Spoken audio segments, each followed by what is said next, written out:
Today's COVID update is brought to you by Fulltech Systems, your technology center, where you'll come for the price but stay for the service.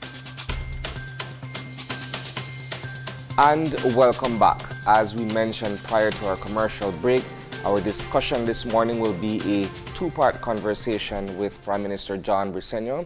There's quite a number of issues that we want to raise with him that are of national importance.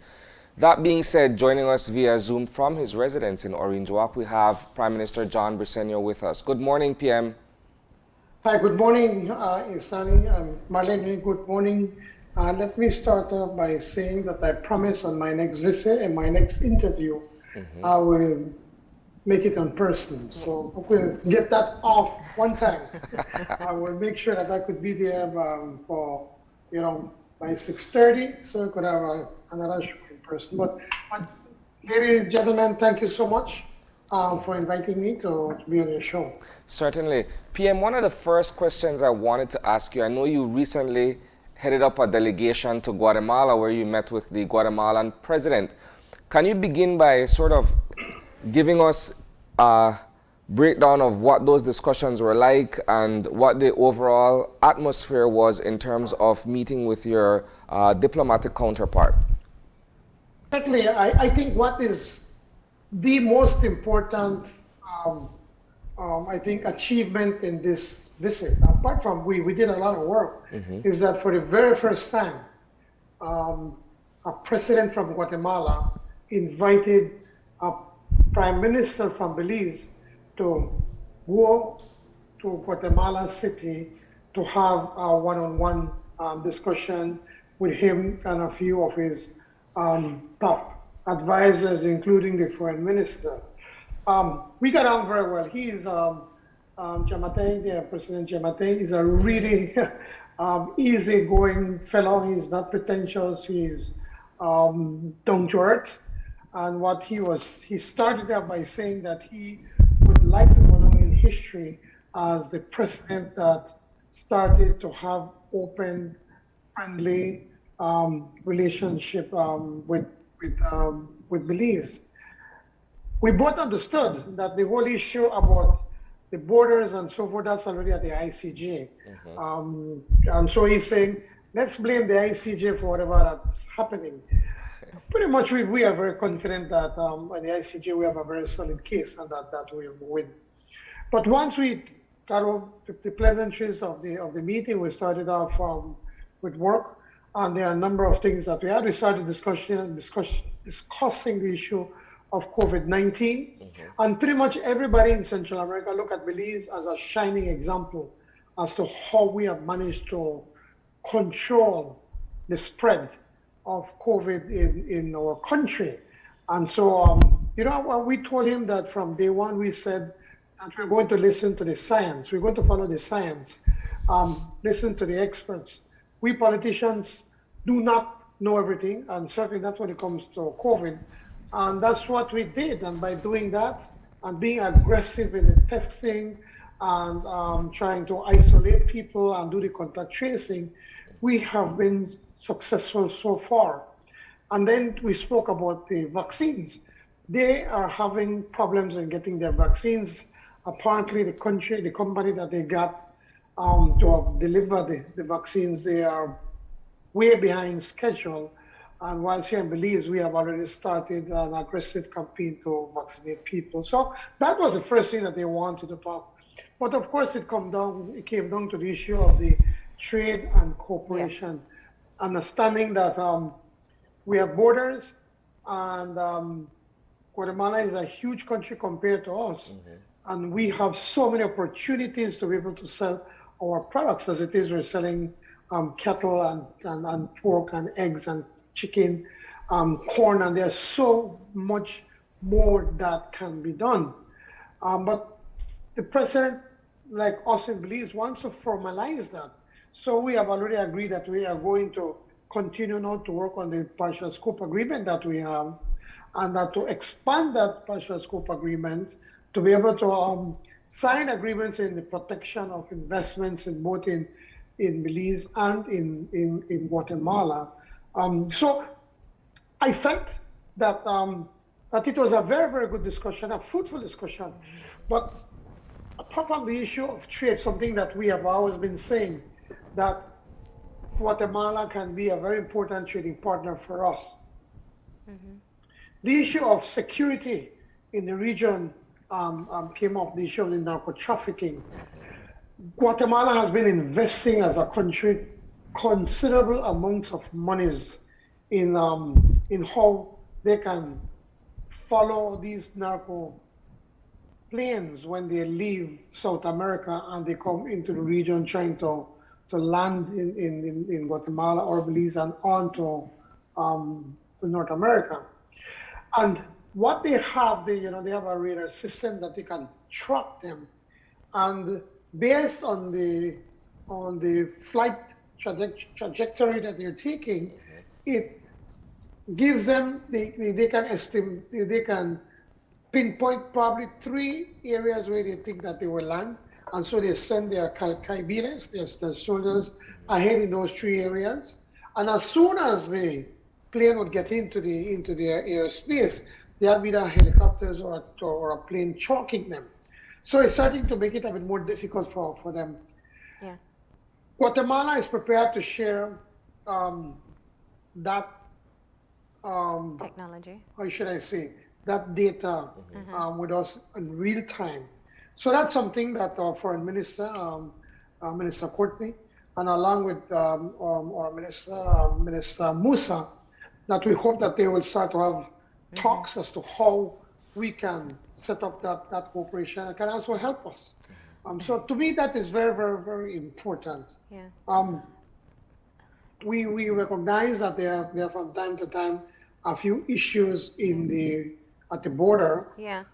I'm glad you mentioned that, because that's one of the questions I wanted to ask. I was going to come to that. We do have some issues at the border, and we believe that that we have to get the OAS, the office of the OAS, to be able to work even more. So we both agreed that both countries, we will start working in raising more the necessary funding for the office, and we will pretty soon be talking to the friends of both Belize and Guatemala to help us in properly funding that.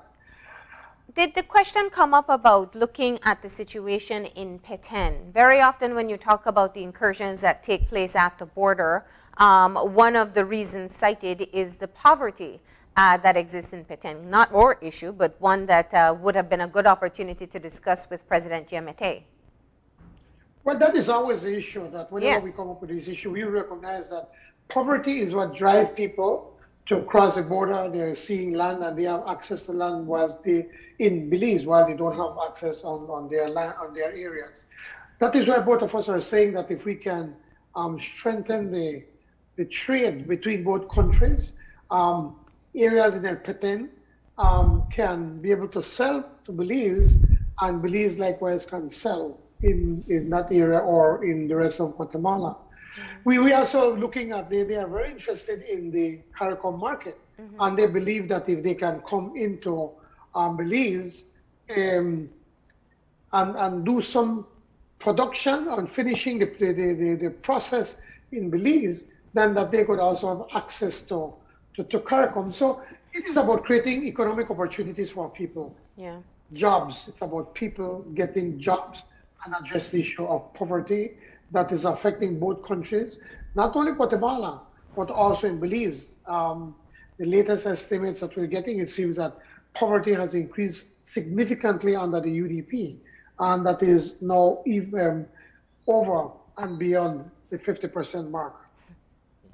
Now, just one more issue on the Belize-Guatemala relations. As you noted earlier, we do have ongoing, the case is ongoing before the ICJ. Prime Minister, this is a very expensive endeavor, one that will draw out for a few years. Do we have the funds necessary to really put forward the best legal case as it comes up by the end of the year? I don't think it's a matter of do, but have to. And we have the funds already, under the guidance of Ambassador Schuman and also Minister Courtney. They were very good in setting up an impressive team of lawyers, but in doing it in such a way as opposed to going directly to these high-powered law firms. We took individual lawyers and people that can look at the issue of the waters and the sea and so forth and get best advice for Belize. I am convinced we have a good team. We have to make the money available. This is about the sovereignty of our country, and there is no such thing of trying to cut corners on that. And firmly believe that we have a strong case and that we will win the case at the ICJ. And from the meeting with Guatemala, let's talk about another issue. Of course, we need to take a look at where we are in the COVID-19 pandemic. And as you noted, while Belize is being lauded for getting a handle on the active cases, we know that internally we are seeing an increase. We are still below 100 active cases detected, but there are major concerns over the reopening of the borders for foreign visitors, especially coming from the medical community.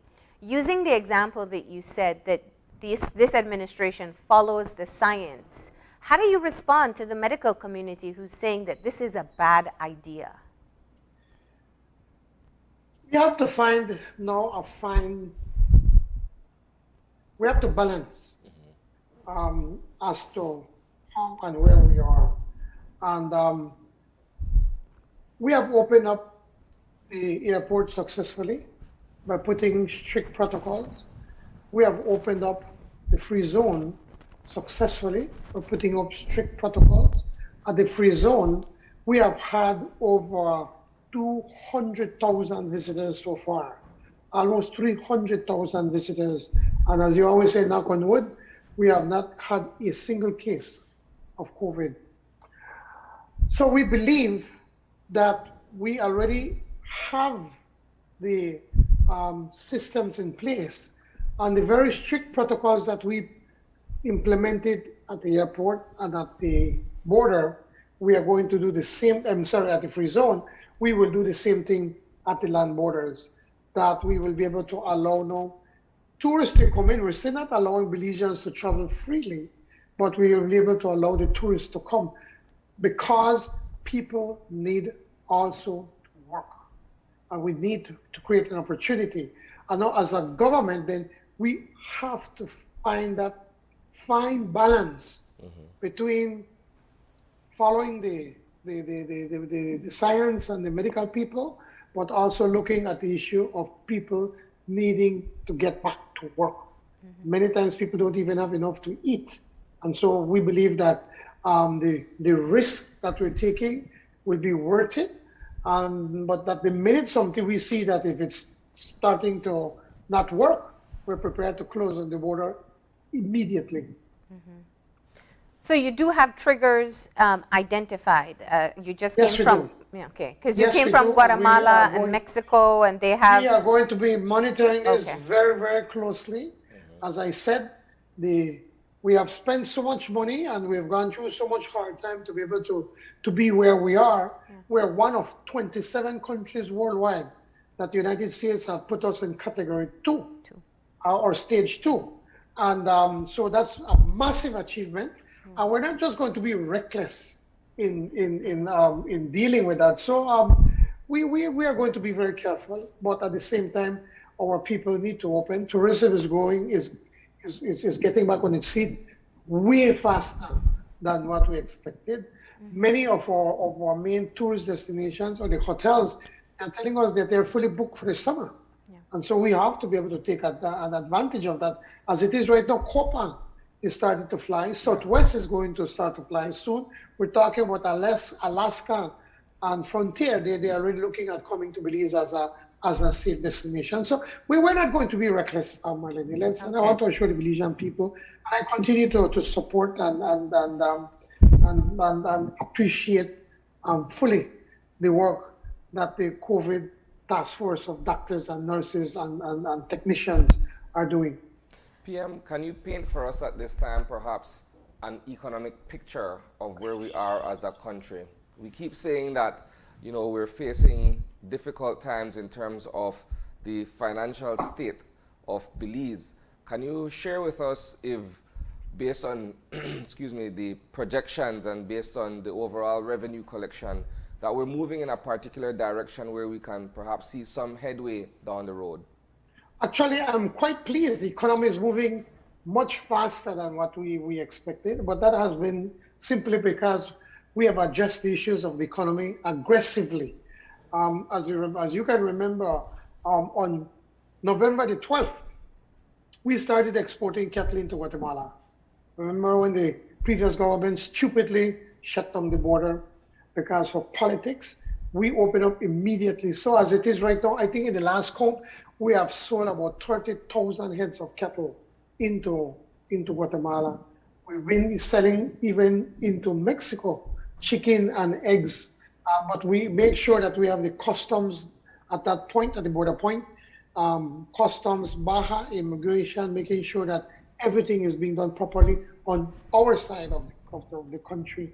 Whenever I speak to the Minister of Agriculture, he's telling me our local producers are having the best year they've ever had, because we again try to minimize the imports. That when we have tomatoes, well, let's eat our tomatoes. And I've always said the tourists don't come to Belize to eat tomatoes. They come to look at the beauty of the country. So they don't have to have their big juicy tomatoes, even in small juicy tomatoes that Belize have. And we have really nice, sweet, good tomatoes. We have ensured that we start eating what we're producing, and that has had a massive impact. Under the Ministry of Investment and Bell Trade, the Four Seasons is about to take off in Key Chapel. 6 cents on a small island right off San Pedro, again, is about to take off. And so many others. What we have done is that members of Bell Trade, like Mr. John Briceño and also Mr. Diab, they are personally, they're going and looking at the projects that are online, and if there's any issues, they get in touch with them, and we find ways how to get that program or that project off its feet as quickly as possible. We have to take this hands-on and aggressive approach in getting the economy going. We have to get people back to work. I know the UDP likes to boast about their social programs, but what can you do with a family with $150 a month? People need to get back to work. In the free zone, as it is right now, we have about 1,200 people working in the tourism industry. Hundreds of persons already are starting to work in agriculture. Hundreds of people are working. We have already made $50 million through government putting $10 million and Central Bank $40 million for to be able to lend to areas in tourism and agriculture, where industries that are going to create jobs and going to create foreign currency, low interest rate, and a longer payback period, so that we could get them back on their feet. There's the liquidity in the system. We have probably about $500 million, and we're working through the central bank with the banks to ensure that we could make these monies available for investment. The BPOs, call centers, the back office work, that has been a massive success. In such a short time, we have created hundreds of jobs there. So we are getting where we want to. We still have some ways to go, please, but we have been way down at the bottom of the barrel, so it has some time. But what about one more important thing to point out?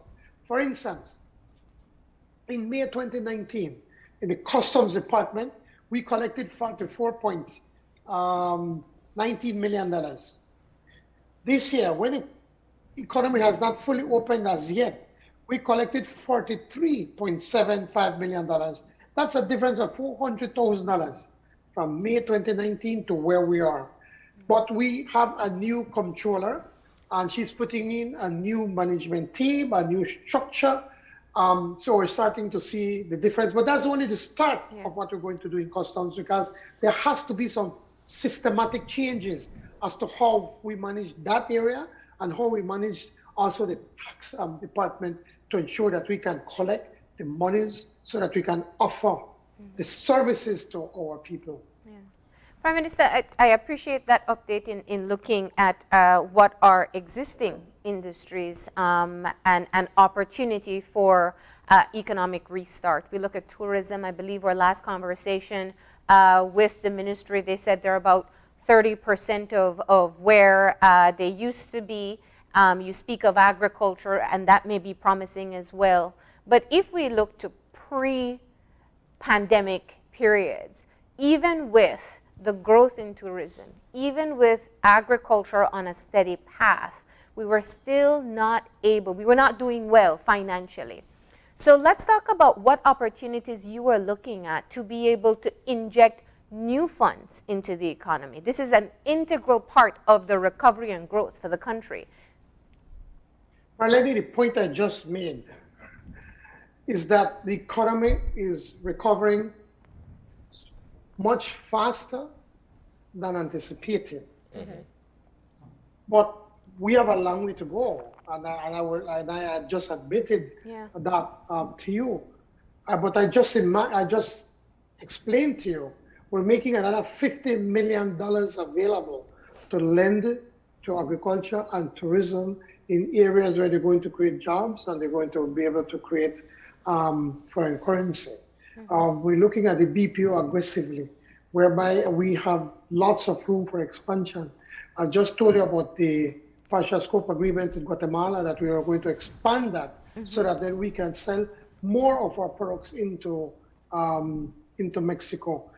I am going to have do a state visit to Mexico in September, and our foreign minister has already spoken with their foreign minister, and one of the things that he has said, my message has been, is that we want to have again a partial scope agreement with Guatemala, with Mexico, so again we can sell our products with them. So they have already agreed to start to fast track that kind of their discussions and negotiations. So when we get to Mexico, we already can be way ahead in getting some of these things done. We have to make sure that we look at how the NEAC, the National Environmental Appraisal Committee, works.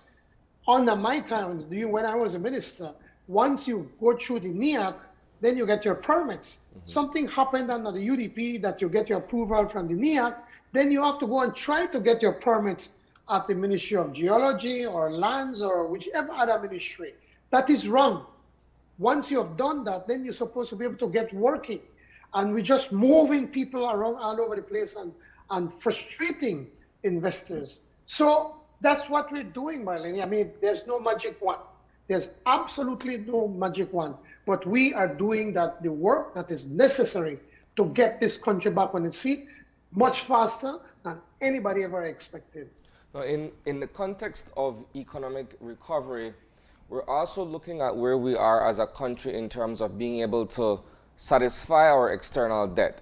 That being said, can you give us an update as to where we are with the super bond negotiations? I know that last week the bondholders rejected a proposal that was put forward. Where are we now? Surprise!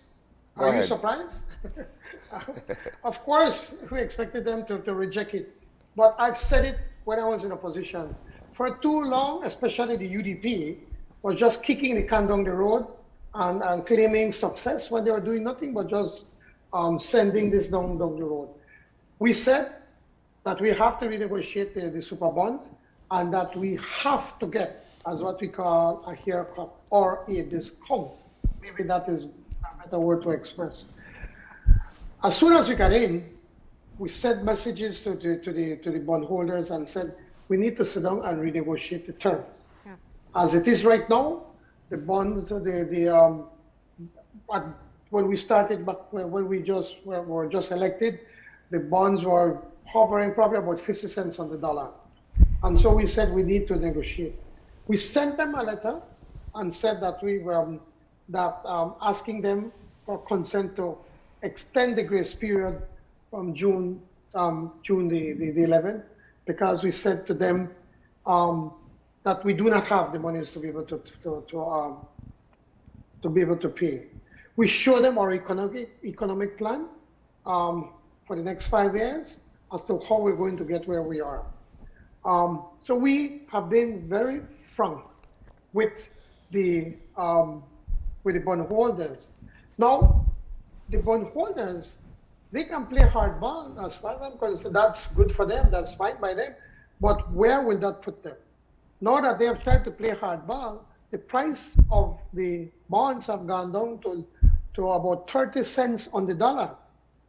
So they're shooting themselves on the head because Belize is not going to go and borrow on the capital markets. We have no intentions of doing that. Secondly, their legal recourses are limited. They can't take us to court. We don't have assets outside of the United States. So the only way they can try to raise the price of that bond is by sitting down and having a reasonable negotiations with us, where we're saying that in good faith that the level of debt in Belize, it is unsustainable. The Article 4 report has said that yes, that we are correct, it's unsustainable, that the super bond, while it's about 28% of the entire debt, the super bond, we are paying about 45 cents of every dollar in interest goes to the super bond. Their interest rates is the highest, and so we simply cannot and will not continue to pay the super bond the way it is. We have to sit down and negotiate as it is, and the longer they take, the lower the price of the super bond would go down. So it's in their interest to sit down and negotiate with us. Let's paint a scenario nonetheless, right? You are the one who owes me money, and it would seem as if though you're telling me how and when you're going to pay me the money versus being able to sit with me so that we have a discussion.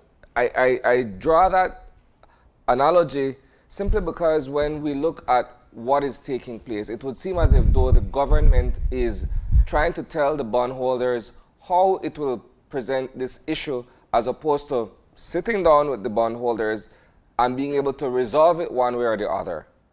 That's not true, Isani. If I owe you money and I come to you and tell you, Isani boy, things gone really bad, I just can't pay you. But you know what?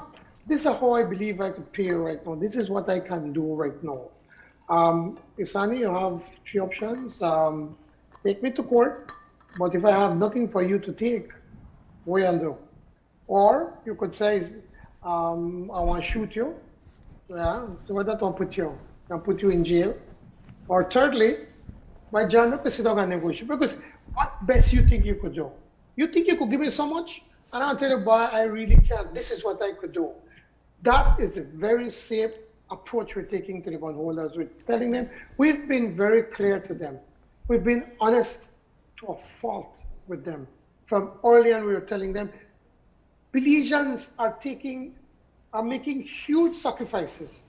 Look at what we've been going through with the public service and with the teachers, our frontline workers, who people have been putting their lives on the line for this country. We were forced to be able to do a pay cut, something that we take no pleasure in doing. I did it with, it leaves a bad taste in my mouth. But we have to do it because we simply do not have the money. Can't take blood out of stone. And if Belizeans are prepared to do the sacrifice, and our employees are prepared to do the sacrifice, how many tens of thousands of people have lost their job in Belize?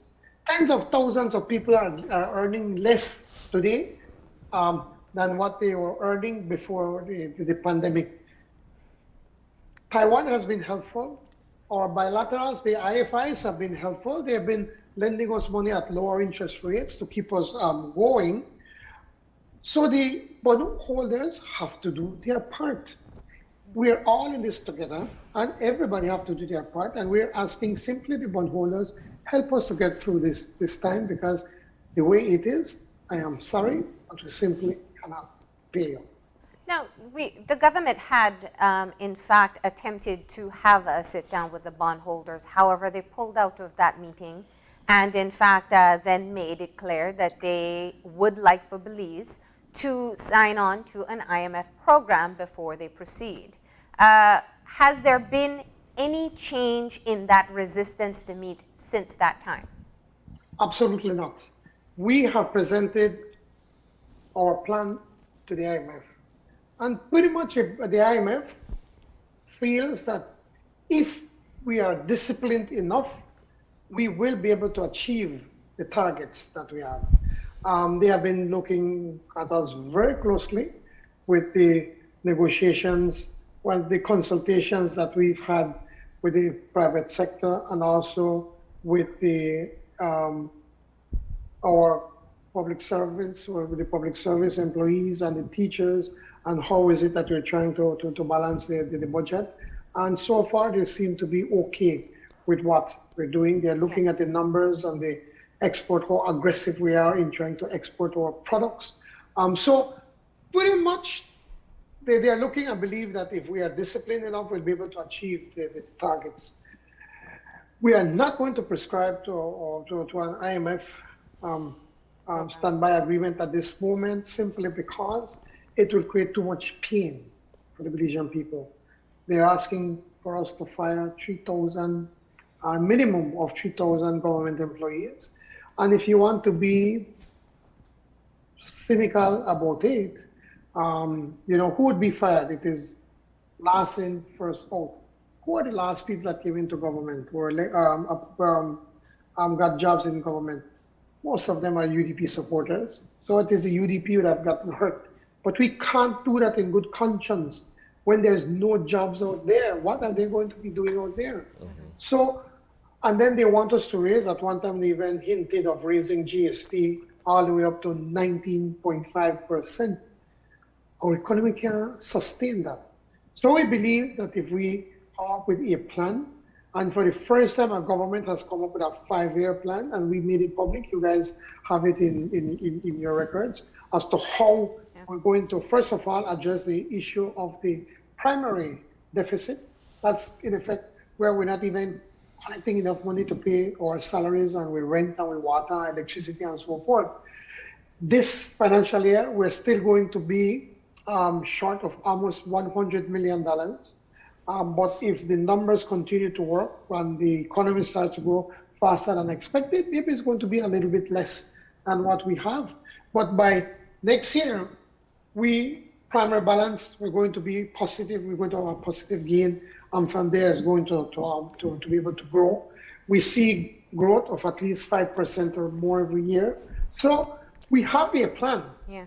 It's just a matter of sticking to the plan, asking Belizeans to work with us, to support us, asking the teachers and the public servants to please to understand. They know what we're facing, and to continue to work with us in trying to address this fiscal crisis that the UDP left our laps to fix. How do you see the situation playing out with bondholders at this time? When you were in opposition and when you first became Prime Minister, you have spoken about how vehemently opposed you are to delaying payments.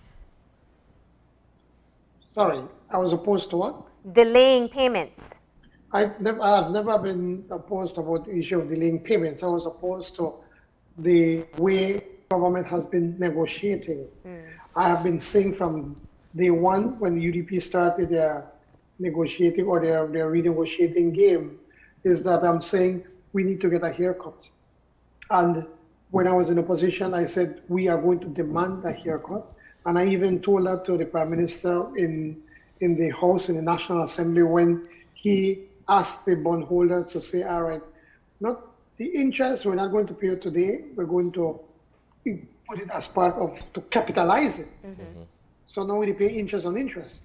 As opposed to, he could have said, forgo interest for this year, or set the interest on one side, and then we're going to pay that later. But he made it worse for us. So the bondholders started to be and say, what? That's good deal for them, because we took the interest and capitalized it. So now the bill for the bond, what we owe to the bondholders increased. So I have never said that, Marlene. I have said then, You've and called I say it today, kicking the we can need down the road. Bondholders. No, listen. I said the bondholders have to come and sit with us and renegotiate and come up with something that we can afford to pay. So the expectation is that you will be able to negotiate with the bondholders. Of course. It is in their interest. They have no other choice. Okay. Well, Prime Minister, what we're going to do is go ahead and take a break. When we come back, there are a few more issues we want to cover with you. Of course, we still have to look at the continued trade dispute that the Public Service Union still has and other issues that are affecting the country. So we'll be back in a few. Stay tuned.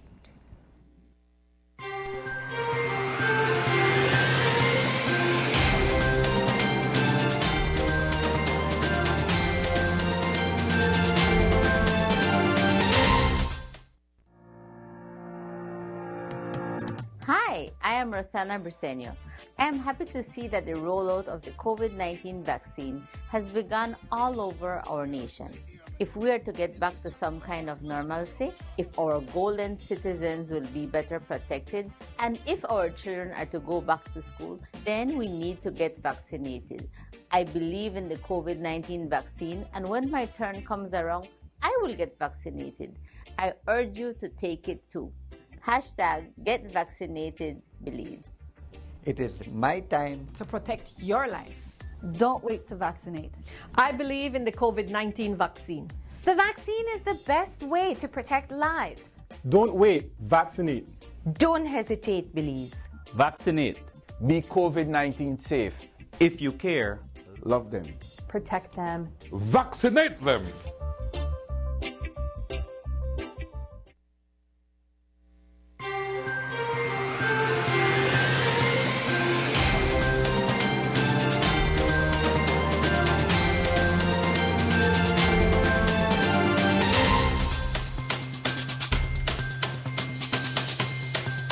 And we're back. We are back. We continue our discussion this morning with Prime Minister John Briceño. Just before we took our commercial break earlier, we had mentioned that we wanted to follow up with him on the trade dispute that exists with the Public Service Union. And of course, the Belize National Teachers Union has indicated that it will be taking legal action against the government of Belize. This, of course, has to do with the salary cut issue and, of course, the good governance proposals that have been put forward. PM, can you give us an update from your end in terms of where we are with the trade dispute and your administration's position in the context of what has been taking place?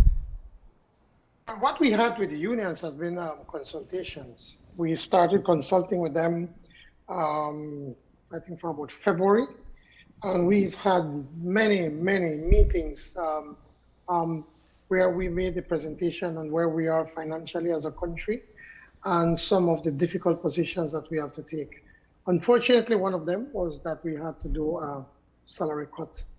And we've had endless hours discussing with them, the people that are leading consultations, Deputy Prime Minister Cordell Hyde, Minister of Education, Francis Fonseca, Minister of the Public Service, and Henry Charles Usher, and Minister of State and Finance, Chris Koyi.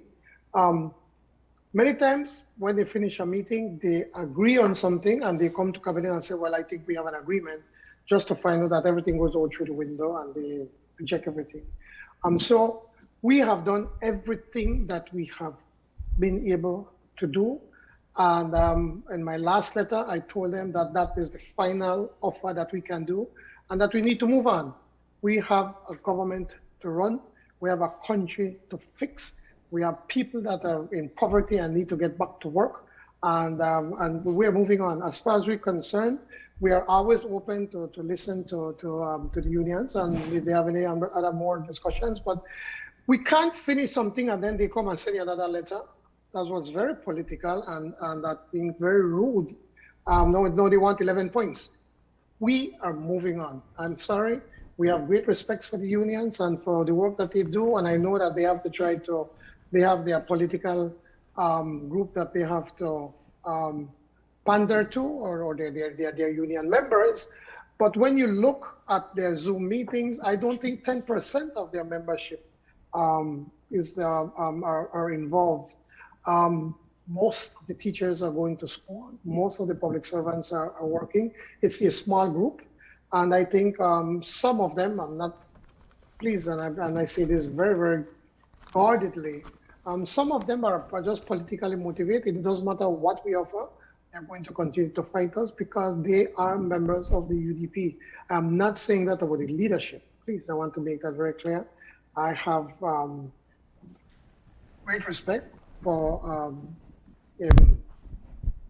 Senator Elena Smith, and great respect for the former president of the PSU, Mr. Henry. The new member of the PSU, we know that it is Gaspar Vega that brought him into government. And you can hear when he speaks, his words are laced with politics in it. And you can't throw stone when you live in a glass house, no? PM, let me ask we have done as best as we can, and we have done as much as we can, and we made many offers to them. And have you seen the litany of offers we did trying to accommodate them? Because we understand that 10% is going to hurt, but there are people, tens of thousands of people that have lost their jobs, and tens of thousands of people that got pay cuts more than 10%. Let me ask you a quick follow-up question. Why did you not see it fit throughout the entire process to actually sit at the table with the unions in one of those discussions? At least to say, well, you know what?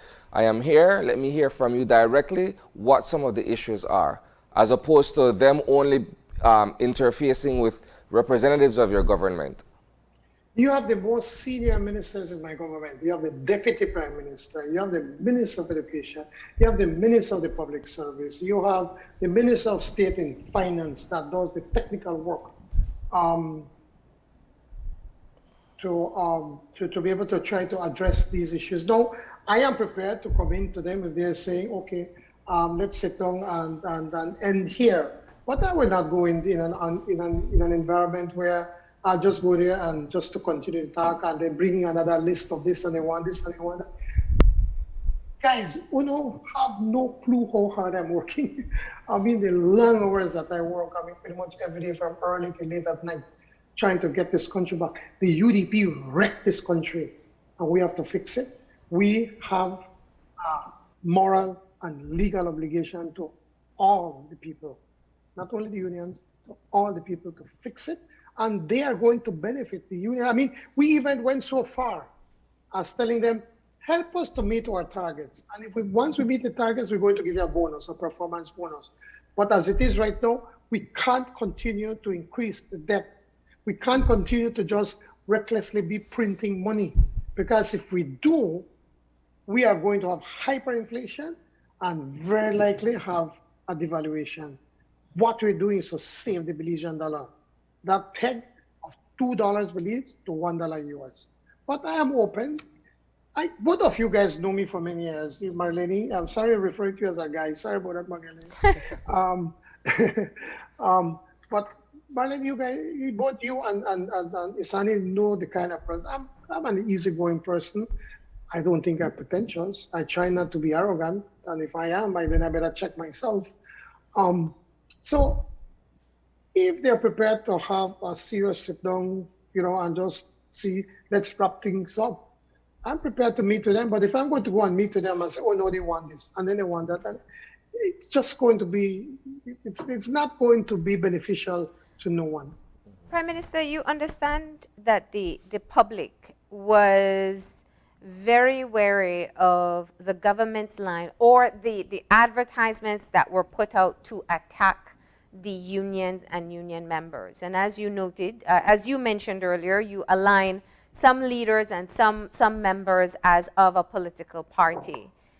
Did you approve of the attack ads that were placed in the media? Let me make something very clear. The government of Belize did not spend a single dollar, a single penny, in doing any kinds of ads of that. We, as a government, have kept it straight. But I guess there are people who believe that if the UDP are saying, if the unions are out there attacking us, are making the most baseless accusations, the most just I don't want to use the word, no, but pretty much just say whatever it is that comes to their mouth. Somebody have to put the other side to it, don't you think?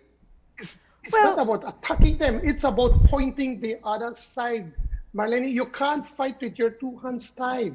It's important for people to see the other side, and that is what was done. It was done by me? No, it was not done by me. It was not done by the government. The question, though, is, did you approve of it? It's not something that I did as Prime Minister. But did you approve of it? Let me answer you again. I did not do that as Prime Minister. There are people that want to do that, and then I can't control them if that's what they want to do. From the outside looking in as a leader, as the leader of this nation, there will be many decisions made that not everyone will approve of. What people saw, I think, is looking at the personal attack. It was akin to an election campaign where people are more open to the idea of political parties attacking each other. But what it was attacking workers who are simply... Well, I think, Marlene, respectfully, I respect your opinion. No, it's a question. It's a question. Let's end it as that. I respect your opinion. People feel different. There are many people in my party who felt so much stronger than saying that we're not doing enough to defend the position of the government. And I'm so it's the way how you look at things. You look at it differently. I look at it differently. Can you respect my position just like I respect yours? Prime Minister, we move to another question. I was getting to the question, which was, the question was, do you think, on reflection now, that this entire matter could have been handled differently? I don't know. You tell me. We have been meeting with unions for months.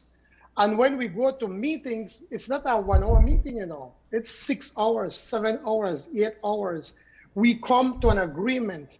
And then when they go to and report to the membership, many members were saying that they were not being told everything of what we have been offering them. That is why at the end, I felt it was important for me then to send them the letter and then read that letter to the entire nation so that the nation can see all that we're doing and offering to the unions for them to be able to try to ease the pain that they're going through. I understand what they're going through. Everybody's going through. So we have done as much as we can. It did not have to go there. I agree with you. But when you have certain leaders out there saying the baseless accusations against us, saying the most outlandish and outrageous things about us, obviously there are people in my party that would want to respond. Did I write those scripts? Did I approve them? No, that's not something that I do. I'm the Prime Minister. I have to make sure that we keep focused in trying to find a settlement in this. Okay. Let's carry on to another aspect of our discussion this morning. That's a wonderful idea. You didn't answer my question, though. Okay, I have another question. And I wanted to answer your question. I was not dodging your question. All right, so let's go in a slightly different direction here. When you look at the issue of crime and violence, it's something that is rather pervasive. You can't really get rid of it. From a national perspective, is there any plan to address some of what has been taking place across the country in terms of the issue of homicides, the issue of armed robberies, and all of these other criminal activities that are happening? Of course. Isana, as you noticed, if you notice, the Minister of National Security, Minister Musa, has been working day and night with the Commissioner of Police and again restructuring the police, taking a different approach in addressing some of these issues. But it comes on a lot to poverty, the issue of jobs, that a lot of people don't have work.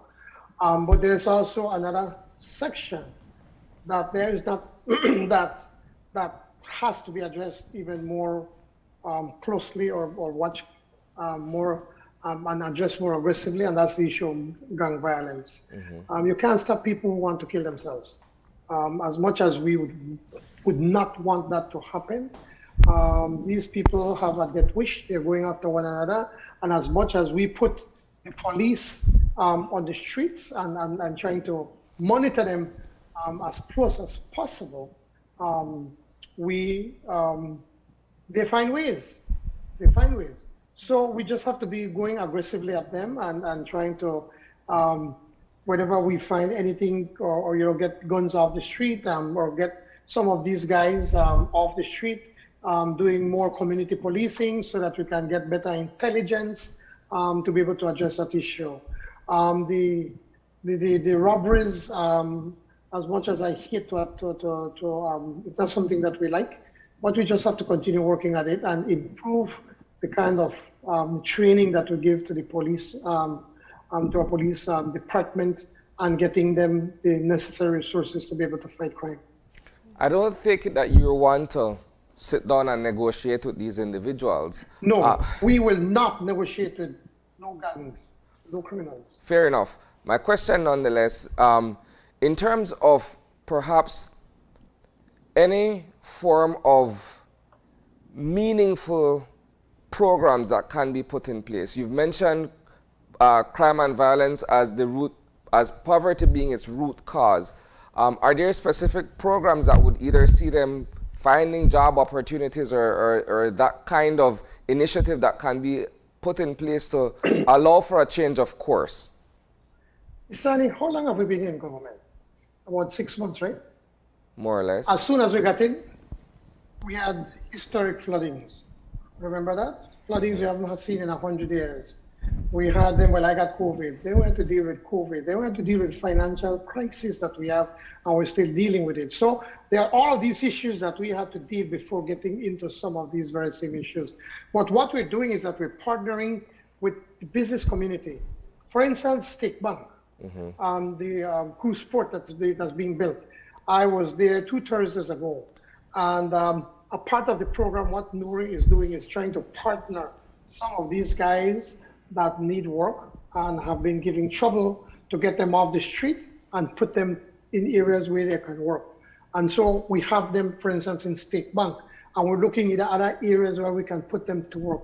Many of these people, it's simply because they feel that they have no other option but just put a life of crime. So we have to continue to work with the private sector to be able to create jobs, and then to be able to get these guys off the streets and put them to work, and then see how we can get them to get a trade. But the key to all of this has to be education. We have to ensure that those little kids, we can remember, the people that are committing the crime, they're getting younger. They're as young as 16 and even 14 years old. We have to save those little ones. We have to ensure that they remain in school. We have to ensure that they can get their books and their uniforms, and start towards working and setting up study areas for them and access to the internet so that they can do their work. All of that is a part of Plan Belize. But obviously we can't do it all at the same time, simply because the previous government left us with no money. And so we have to address, and we have to prioritize what we are going to do. As it is this year, we're going to invest almost $300 million in capital spending, water systems and schools, and then, of course, finish some of those projects, road works, that project that the UDP left. But it is about education and work. The resumption of schools, since we're talking about education, is expected to start in the next semester, starting the new school year. I want to tie in, what we saw since the partial reopening of schools is that we've seen at least 3 schools have to close down due to COVID. Let's take a moment to focus on the vaccination rollout. Vaccine hesitancy is something that's across the globe, and it seems to have taken a foot here in Belize as well. When the vaccination rollout started in March, we were seeing about 2,000 vaccinations a day. Within the past few weeks, we've seen the number of vaccinations per day dip as low as 500. How concerned are you that Belizeans are not taking the vaccination as quickly as we need them to?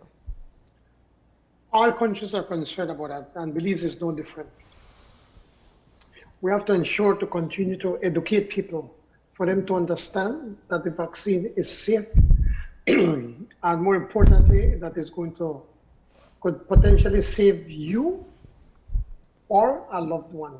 Because you may be lucky that you may be asymptomatic, like myself, but maybe your spouse would not, and may have hypertension, diabetes, whatever it is, an underlying problem, and they can end up losing their lives. And so we have to continue to remind people that COVID-19 is still here, it has not disappeared, and that it's deadly. I think that when we started off the rollout in March, people were still remembering, seeing and hearing a lot of people dying, people in the hospitals, but now that they don't see that anymore, they feel almost as if it has disappeared. And we continuously have to remind people, don't be reckless. Look at what happened right now. We were already having concerns with teachers getting COVID. So we may have to rethink how we're going to do the next 3 weeks. The medical COVID task force is already advising us to rethink, and we're waiting to see what kind of recommendations they're going to come. They're going to give us some time today, because they're very concerned of all these teachers and public servants or public officers congregating in big crowds, and we're already seeing signs that that some of them have been that got COVID, and some probably the incubation period is long. So we have to remind Belizeans, COVID is here. It has not disappeared, and COVID is deadly. And if it won't kill you, it could kill other people around in your families. So it is important to vaccinate. Now, thankfully, we haven't exhausted the stock that we have in country, but what is the plan to be able to ensure that we can get sufficient vaccination? We have in stock, we already have, we're going to get more under the COVAX facility, but under the CARICOM made an arrangement to get the Johnson & Johnson vaccines through a company in Africa, licensed from Johnson & Johnson. We just set a down payment, and we are going to be getting, I think, about 200,000 of those vaccinations. And remember, you only need one injection. It's not like the others that you have to have two. So we have in program in getting the necessary amount of vaccinations for the country. Yeah. What's your personal appeal to people so that they would go out and get vaccinated? If you don't love yourself, love those around you. Love your mother, love your father, love your brothers and sisters. And so if you love them, take the vaccination. All right, so PM, it's been a privilege to have you on our show this morning. I know you're a very busy man. My final question... That's an understatement, but yes, thank you. Heavy is the head that wears the crown, sir. My final question, and I think it's something that the public would also want to know. You've been rather shy, in a manner of speaking, from hosting a press conference where you can take questions on other matters that are of national interest. When can we get you at the head table for some questions in a general context?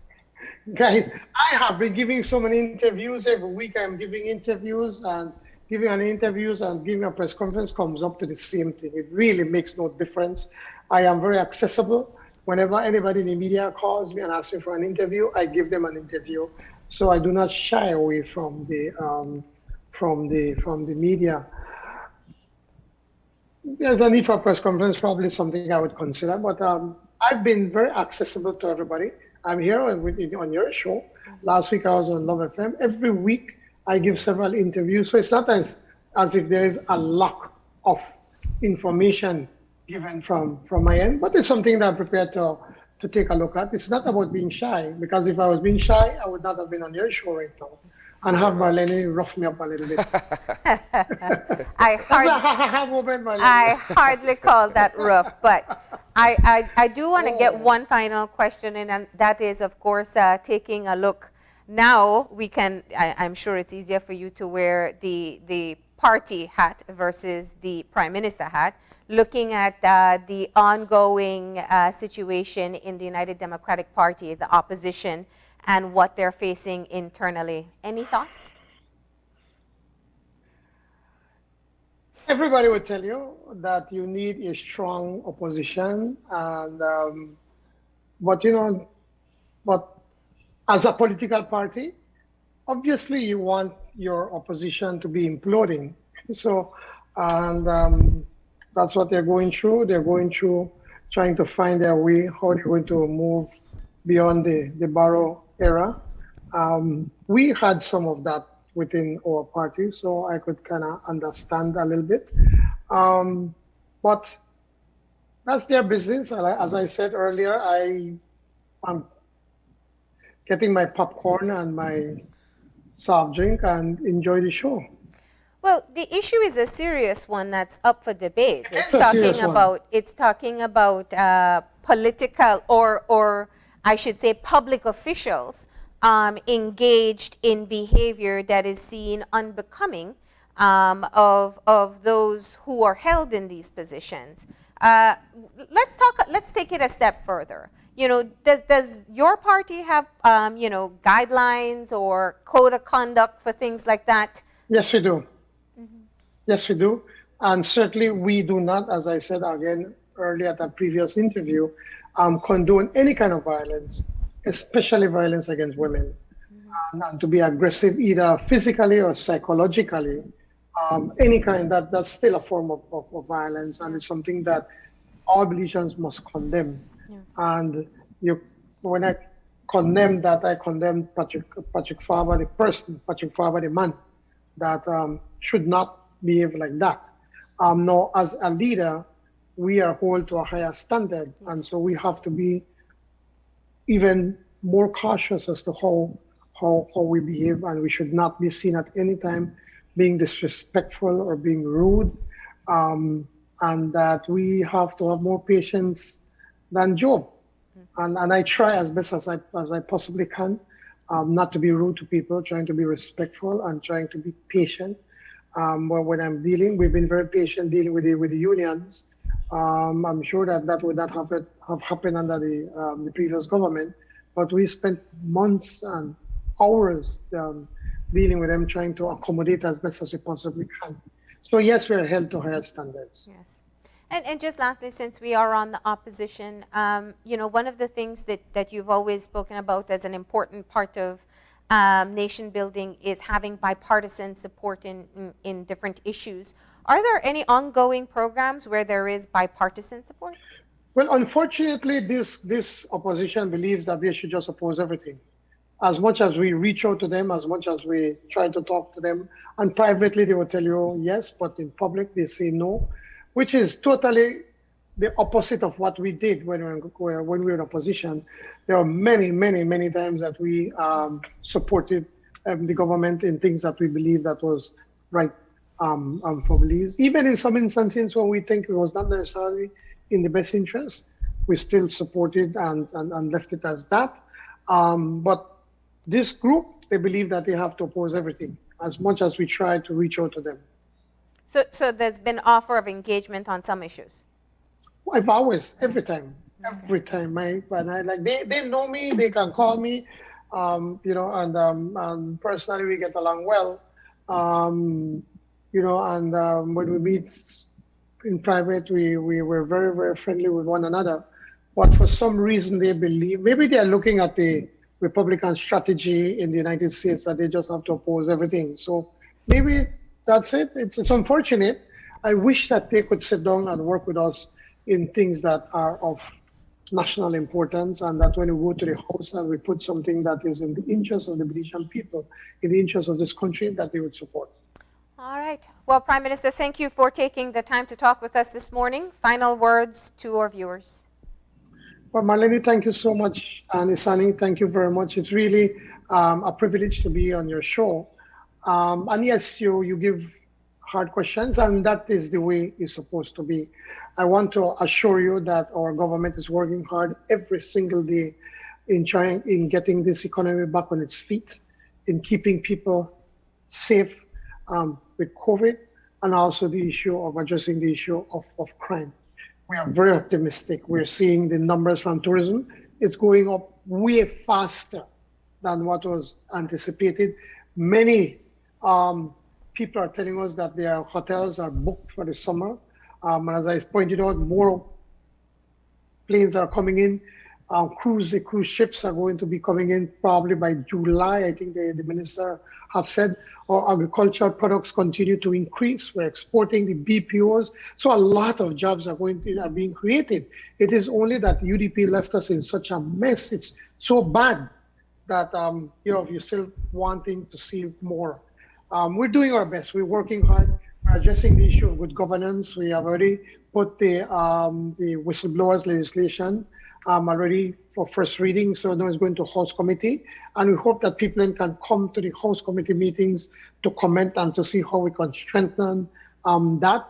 We have also sent the draft of the unjust enrichment bill to the unions for them to comment. They have, I think, until around here in early June to be able to give us their comments. We send them these bills and they never respond to us. So, but we just have to proceed. We also are firmly committed to the issue of good governance. We are doing so many things to be able to ensure that we have a more open and transparent government and that we can do best by the Belize or for and on behalf of the Belizean people. That said, thank you so much, and wish you all a great week. To you and all our people that are watching us on TV land. Thank you very much. We appreciate it, and stay safe. With that, we're going to go ahead. Gracias. With that, we're going to go ahead and take a break. When we come back, we'll be joined by artist Chelsea Johnston. Of course, the Belize sign at the Lighthouse Park has gotten an upgrade, and she's going to tell us all about the designs when we come back. So please stay tuned.